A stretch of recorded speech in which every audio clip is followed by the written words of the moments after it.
Whoa, was that a punch? The Nuggets had a foul to give, but James Harden wasn't too happy with Christian Braun's physical defense. As tension rose, players from both sides rushed in, then things got heated. Aaron Gordon gave Harden a little shove, and Harden responded with this strange, open-handed swipe that connected right with Gordon's throat. That was all it took to unleash Hulk mode. Aaron Gordon was ready to explode.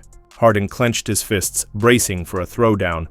But wait, here comes the unexpected hero. Ivica Zubac, the Croatian peacekeeper, stepped in like a calm force of nature.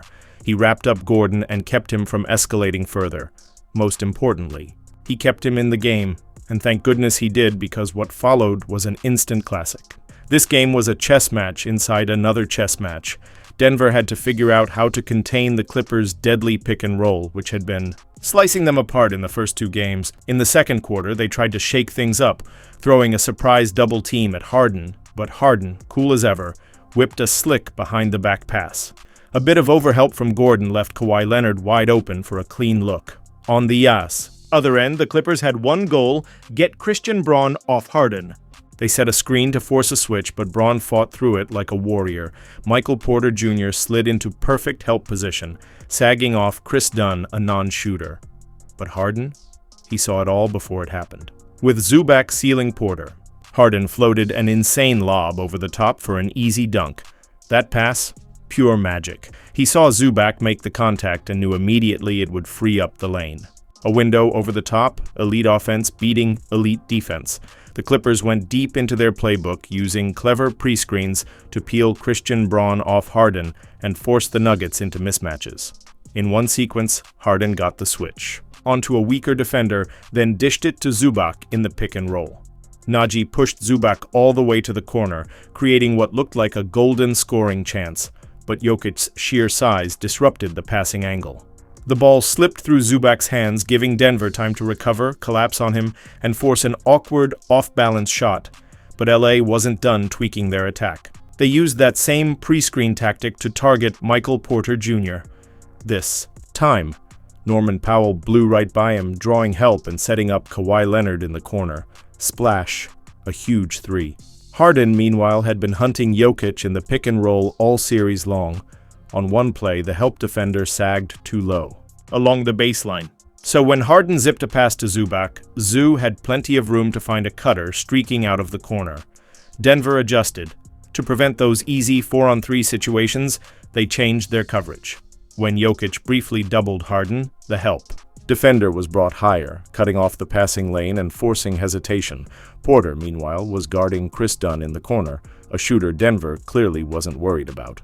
That gave MPJ the green light to crash the short roll, jamming it just enough to allow the defense to reset and force a turnover. The Nuggets even turned up the heat early. They began picking up Harden full court, but the Clippers countered that, setting early screens in the backcourt to shake off the pressure. Jamal Murray tried to help, but Harden hit the brakes, read the recovery, and used a hesitation move to glide in for a smooth layup. And on another play, Zubac laid a heavy backcourt screen that immediately threw Denver into rotation. They had to scramble, closing out to the corner, then shifting into the paint, and it left them constantly one step behind.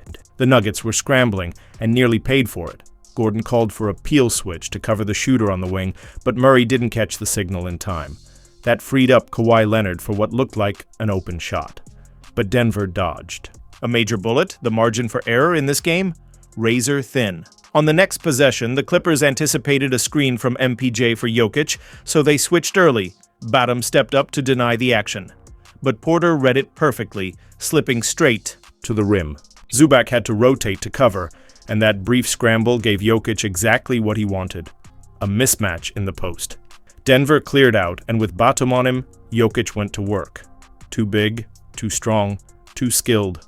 And then Jokic took over. On the next trip, the Nuggets hunted a switch again.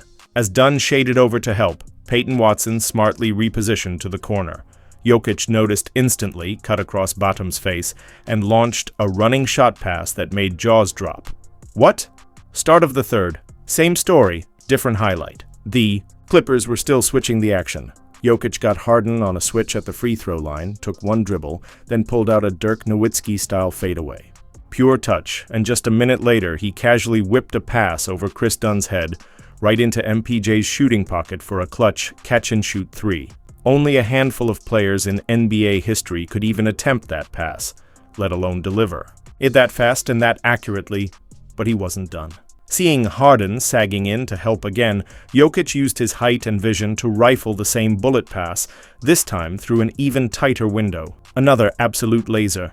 Another MPJ3. Next.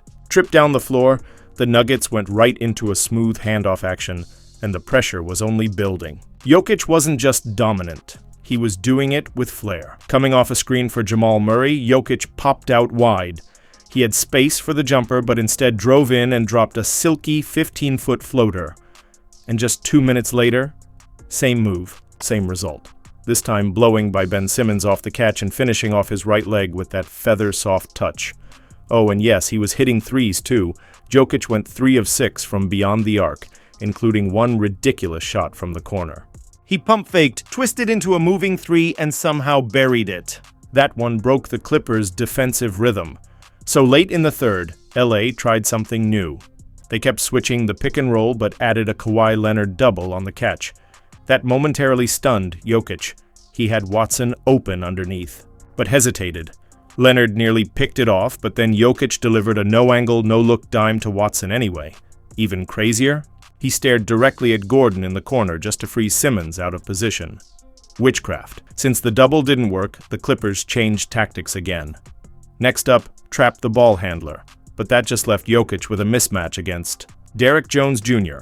One-handed catch, a quick spin, and a soft finish later, the strategy was already backfiring. Eventually, LA brought Zubac back in to try to contain Jokic directly. They tried to avoid the switch until Jokic saw a window and rose up for a rhythm three from the top of the arc. Money. And just as the quarter wound down, with Murray re-entering the game, Zubac made the choice. Don't leave Jokic. That gravity? It opened the perfect lane. Murray took full advantage, and Denver just kept finding answers. To open the fourth, Denver blew the doors open. They let Jokic go one-on-one with Zubac in open space, and the three-time MVP took full advantage, pushing the Nuggets' lead to 22 points. Zubac had seen enough. Next trip down, he basically turned to Kawhi and said, "Your turn. You guard him." Leonard stepped up and actually held his own, forcing Jokic into a tough left-handed shot. It missed, but that would be one of the Clippers' last good possessions in man defense. So they went. Weird, and it worked. The Clippers shifted into a funky matchup zone with Kawhi roaming near Jokic's sweet spots around the foul line. Suddenly, Denver's offense hit a speed bump. Jokic wasn't attacking as much, almost like he wanted to solve the zone with passes. As the shot clock wound down, the Clippers doubled him. He barely avoided a turnover, but Christian Braun missed the layup at the rim. That miss jump-started a Clippers fast break, until Aaron Gordon came flying out of nowhere with a chase-down block to save the day. Jokic sprinted the other way, gathered himself, and threw a jaw-dropping, no-look lob to Braun, who just couldn't finish the highlight. So close to going viral. Then it turned into a duel. Harden skipped the Jokic mismatch and decided to cook. On his own, he drove into traffic, took the hit, and somehow finished for a wild and one. Back down the floor, the shot clock was low again, and Jokic responded with yet another jumping no-look pass to shift the defender and hit Braun for the bucket. This time, he held on. But Harden wasn't done. After targeting switches all night, he flipped the script, crossing back away from the screen to collapse the defense and set up a Zubac floater. Then, just a minute later, he snaked around the screen again, curled back into Jokic's chest, and slipped in a slithering scoop layup. And just like that, the lead was down to 13. The Clippers weren't finished. Their other offensive weapons were just starting to heat up. Porter loses Kawhi, and that's a wrap. Leonard fades into space, rises up, and hits a silky jumper like it's nothing. Next trip, it's Harden again. Relentless. He keeps his dribble alive, weaves through defenders like he's in a maze, and finally draws the whole defense before kicking it out to Norman Powell for a huge three. Just like that, the Clippers cut the lead to 10, then they cranked up the pressure. Full court defense, traps, swarming intensity. Kawhi jumps the passing. Lane near midcourt, rips the ball right out of Murray's hands at the logo, and finishes the play himself. Classic Claw. The lead is down to 8, and Harden kept pouring it on. He gets a handoff, turns the corner with purpose, and charges through traffic for another strong finish at the rim. The Clippers are on fire, and the Nuggets struggling.